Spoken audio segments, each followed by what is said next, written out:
Bismillahirrahmanirrahim. Assalamualaikum warahmatullahi wabarakatuh. Saya adalah perwakilan dari kelompok 1 mata kuliah usul fiqh yang beranggotakan Hafizah Damani, Muhammad Faiz Muskid, Alia Hasnida Rizki Ramadhani, dan terakhir adalah saya sendiri, Fathul Mukhtar Nabawi. Kita mulai presentasi ini dengan baca basmalah. Bismillahirrahmanirrahim. Baik. Pertama kita akan membahas tentang pengertian hukum Islam. Dari sini kita dapat melihat bahwasanya hukum Islam terdiri dari dua kata, yaitu hukum dan Islam.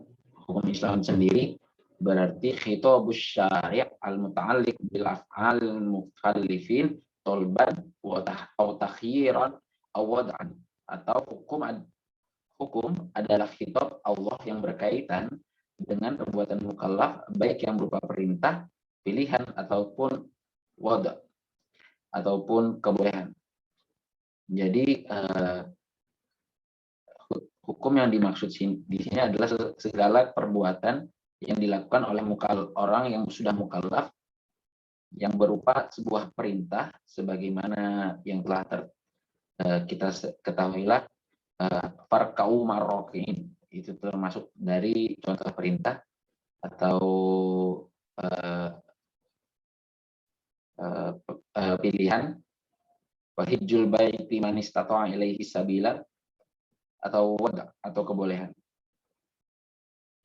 Selanjutnya dalam hal ini saya sebagai perwakilan dari kelompok 1 akan membahas materi kami, yaitu tentang Al-Quran dan Sunnah yang merupakan hukum syarak dalam usul fiqh. Pertama, mari kita membahas tentang Al-Quran.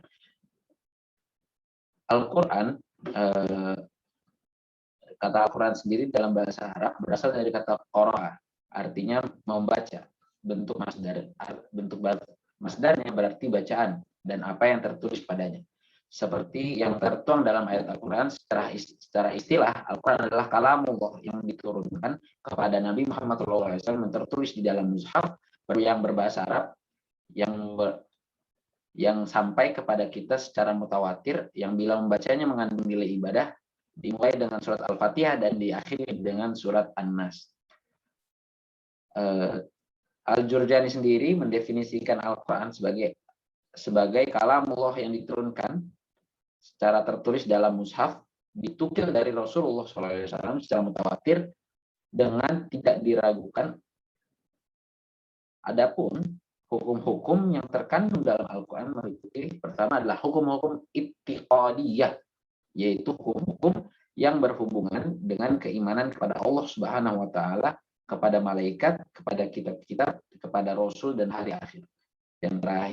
Yang kedua adalah hukum-hukum khuluqiyah, yaitu hukum-hukum yang berhubungan dengan akhlak manusia, wajib berakhlak yang baik ataupun menjauhi perilaku-perilaku yang buruk.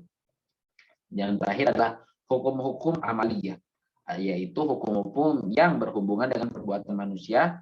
Hukum amaliyah ini dibagi menjadi dua, diantaranya adalah ibadah dan mengenai muamalah terhadap baik muamalah kepada Allah dan ataupun muamalah kepada sesama kita. Selanjutnya as-sunnah. As-sunnah secara bahasa berarti cara yang dibiasakan atau cara yang terpuji. Sunnah lebih umum disebut hadis, yang mempunyai beberapa arti: dekat, baru, ataupun berita. Dari arti-arti di atas, maka yang sesuai untuk pembahasan ini adalah hadis yang dalam artian sebuah kabar. Seperti dalam firman Allah secara istilah, menurut ulama usul fiqh adalah semua yang bersumber dari Nabi SAW selain Al-Quran, baik berupa perkataan, perbuatan, bahkan persetujuan. Adapun hubungan Al-Sunnah dengan Al-Quran dilihat dari sisi materi hukum, yang terkandung di dalamnya adalah, pertama, mu'akkid, yaitu menguatkan hukum suatu peristiwa yang ditetapkan oleh Al-Quran dan dipertegaskan lagi oleh Al-Sunnah. Contohnya adalah tentang sholat. zakat, dan hal-hal lainnya. Selanjutnya adalah bayan, yaitu sunnah atau hadis menjadi bayan terhadap Al-Quran yang belum jelas. Dalam hal ini ada 3 hal. Yang pertama adalah memberikan perincian terhadap ayat-ayat Al-Quran yang masih mujmal atau yang masih universal, misalnya seperti perintah sholat dalam Al-Quran yang dijelaskan tentang seperti yang tadi saya sampaikan, Raka'u marrokin. Nah, dalam Al-Quran tidak dijelaskan bagaimana cara melaksanakan sholat. Maka dalam sunnah Rasulullah memberikan contoh kepada umat Muslim, ya,